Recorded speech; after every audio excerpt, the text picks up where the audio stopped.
Very important member of the Council of Chiefs, to which I belong. Honorable member and Chief Ibadi, who took me to task today, but I won't talk about it now. I welcome all of us, ladies and gentlemen. I know when I was leaving home today, somebody told me that I would be called to speak, and I said, no, that I'm not a pastor. I don't know whether I would be called to sing. I don't know how to sing. I've never been in the choir. But surprisingly, I'm being called to speak. Yes, today is very emotional for me because the death of our king, the best king that Anthony has ever had.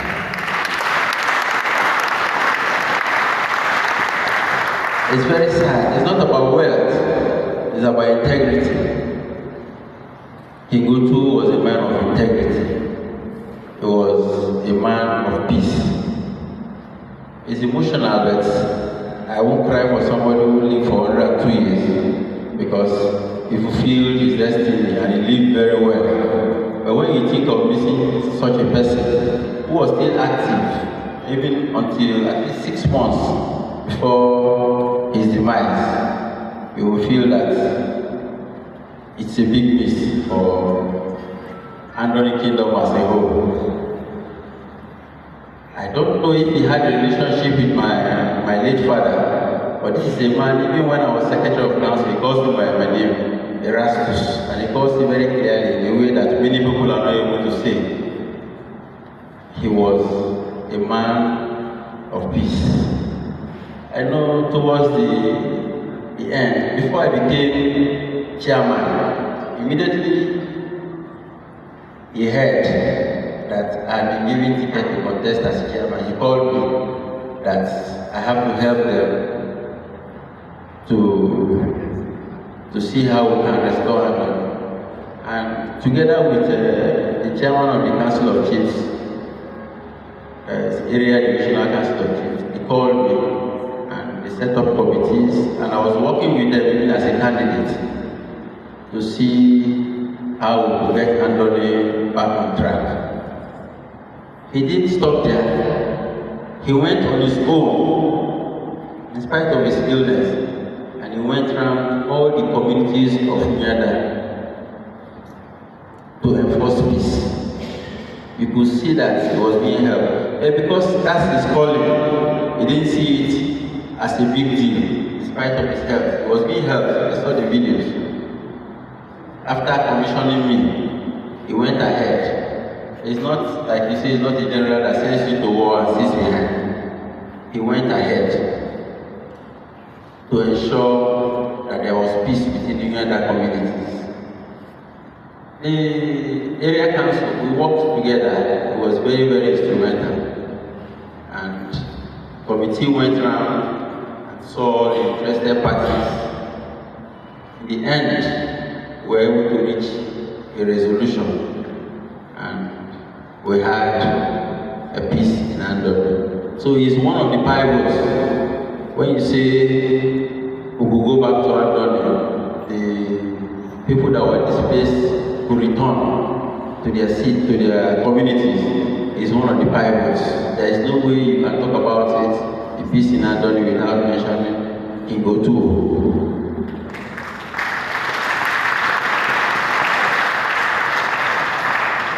Everybody that knew him, even in boundary issues. You know, I'm from Asrama and he's Unyeada.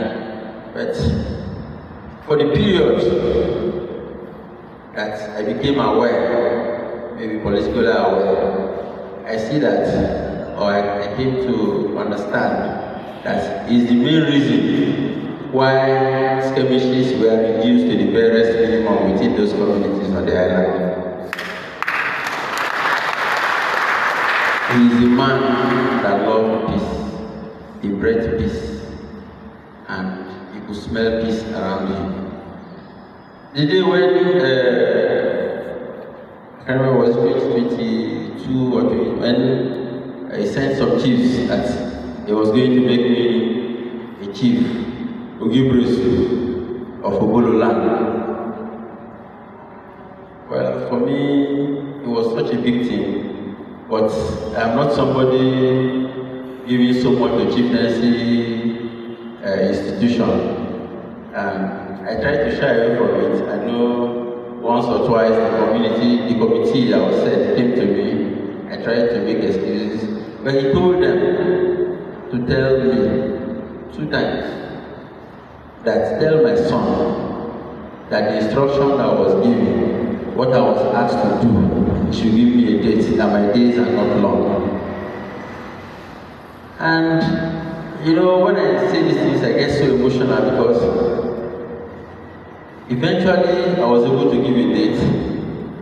I wanted to dodge. I said, I don't have money to do that kind of ceremony. They said, no, it's not about money, that they don't need my money. And indeed, they spent all the money for that occasion. It was maybe on the eve that I now chipped in a little bit, because I was trying for the ceremony not to hold. But they spent all the money and made sure that the occasion was in place. And for those who were there, you could see that the occasion was very grand, much more than I would have envisaged. One of the efforts I made to put away the chieftaincy, I told them, tell my father that he should make it Ogibresu of Unyeada. They came back and said, no, that I'm the only chief, the only king that can do it. I'm the oldest, and I will do it in conjunction with other chiefs, other kings from Andon. And of course, that's what he is, a man of honor. So when the day, I remember one of the committee members was expressing surprise that on the day of my installation, that the king didn't need any assistance, and that the Saturday before he was in church, they found it difficult to speak. They were prompting him the Friday before. But on that day, even those that came to prompt him, he told them to stay aside, and he was flowing very fluently. So I feel that I have a spiritual connection with our Father. He is the true Ogibresu of Andon.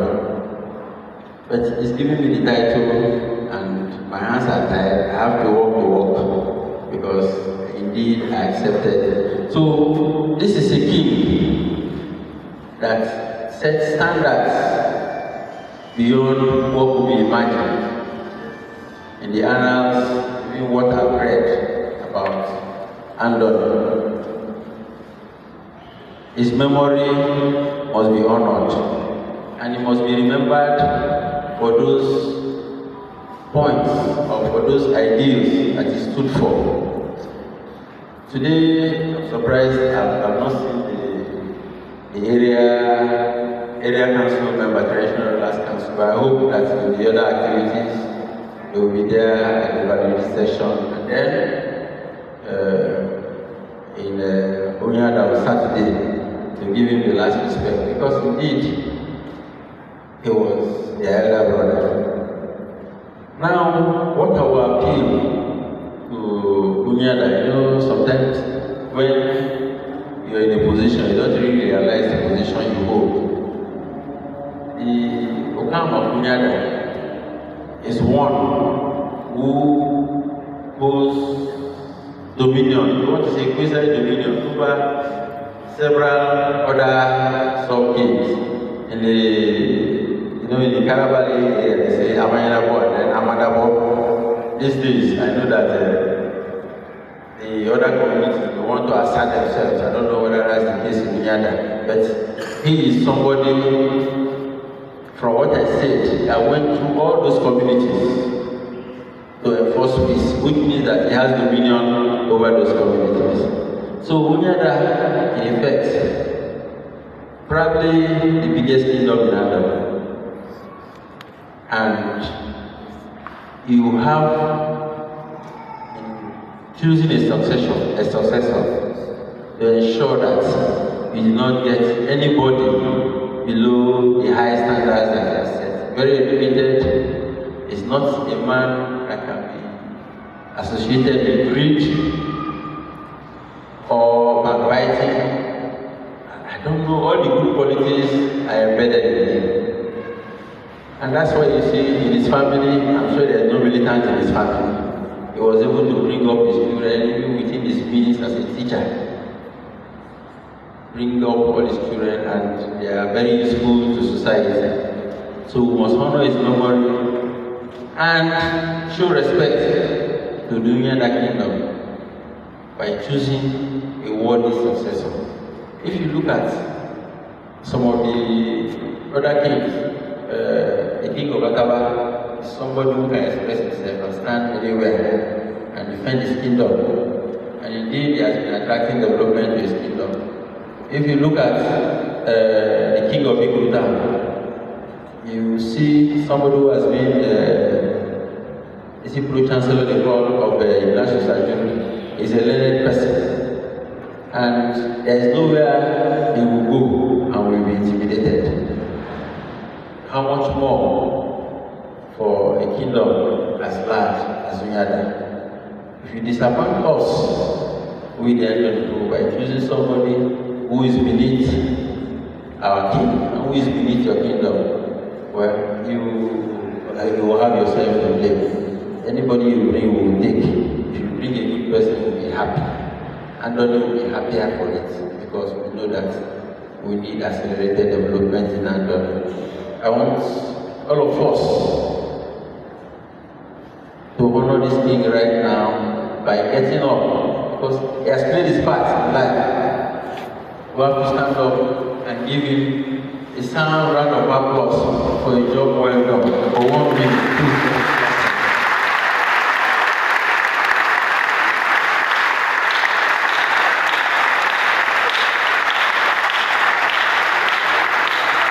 Rest in peace.